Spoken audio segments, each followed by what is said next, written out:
آداب۔ آج اب کہ عید قربا کا موقع ہے، عید الاضحیٰ ہے، دنیا بھر میں مسلمان اپنے عقیدے کے مطابق جانوروں کی قربانی دینے جا رہے ہیں۔ تو میں آپ کو ایک اور کہانی سنانا چاہتا ہوں، کیونکہ میرا ہمیشہ سے یقین رہا ہے کہ all stories may not be beautiful but they can be told beautifully۔ اور یہ جو کہانی ہے معذور افراد کی قربانی کی کہانی، جس کے بارے میں ذکر بڑا کم ہوتا ہے، اس کے بارے میں بھی ہمیں بات کرنی چاہیے۔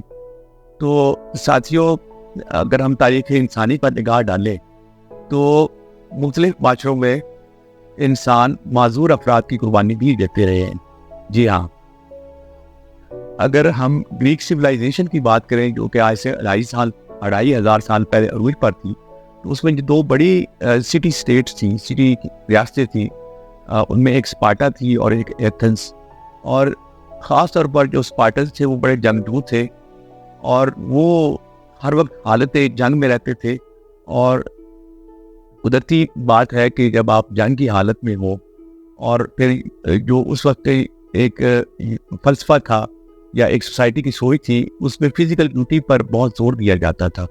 تو اس طرح کے معاشرے میں ایسے افراد جن کو دکھائی نہیں دیتا تھا، جو سن بول نہیں سکتے تھے، یا ان کو کوئی جسمانی عارضہ ہوتا تھا، تو ان کی کوئی جگہ نہیں تھی۔ ان کو ان کے ساتھ بہت برا سلوک کیا جاتا تھا۔ جب وہ پیدا ہوتے تھے تو ان کو مار دیا جاتا تھا۔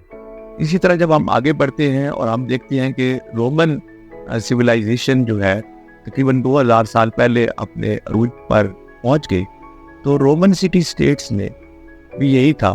خاص طور پر جو روم سٹی تھا اس وقت، جو رومن سویلائزیشن کی کا ہیڈ کوارٹر تھا، تو وہاں پہ معذور افراد کے ساتھ پیدائش کے وقت ہی انہیں چھوڑ دیا جاتا تھا مرنے کے لیے۔ باہر کسی پہاڑی پر چھوڑ آتے تھے بچے کو جس میں کوئی ڈیفارمیٹی ہوتی تھی، بلکہ رومن نے ایک کمیٹی بنائی ہوتی تھی، اور نومولود بچے کی انسپیکشن کی جاتی تھی، معائنہ کیا جاتا تھا کہ اسے کوئی جسمانی عارضہ تو نہیں ہے، اور اگر کوئی اسے معذوری ہوتی تھی تو اسے مار دیا کرتے تھے۔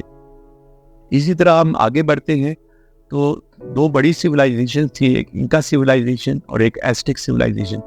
ایزٹیک سویلائزیشن جو ہے یہ آج کے میکسیکو میں 12ویں 13ویں صدی میں بڑھنا شروع ہوئی اور 15ویں صدی تک عروج پہ پہنچی۔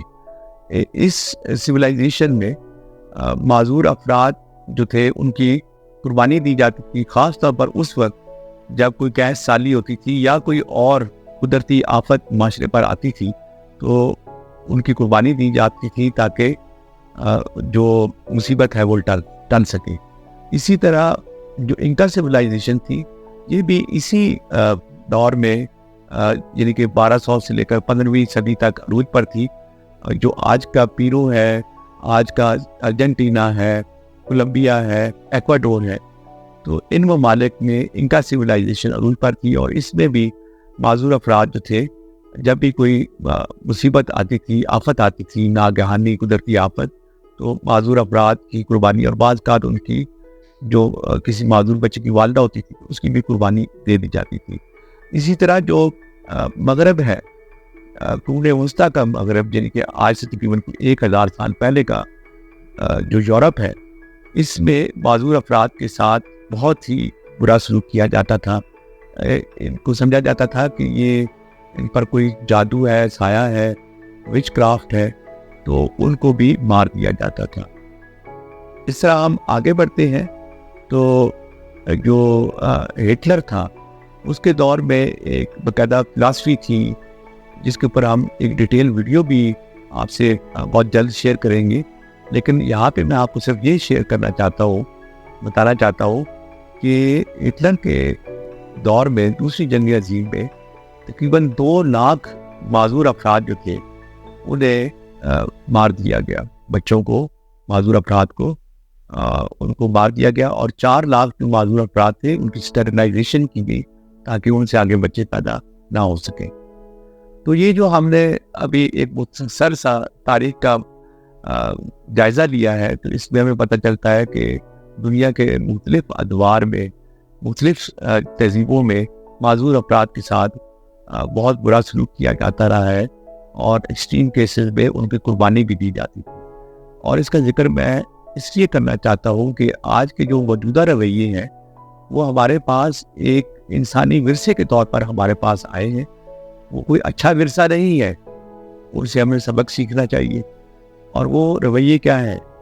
اکثر ہمیں سننے میں آتا ہے کہ جس شخص کو معذوری ہے یہ اس کے گناہوں کا نتیجہ ہے, یا اس کے والدین کے گناہوں کا نتیجہ ہے, یا اس کے آباء و اجداد میں سے کسی نے گناہ کیا تھا اس کی سزا مل رہی, یہ کارما ہے.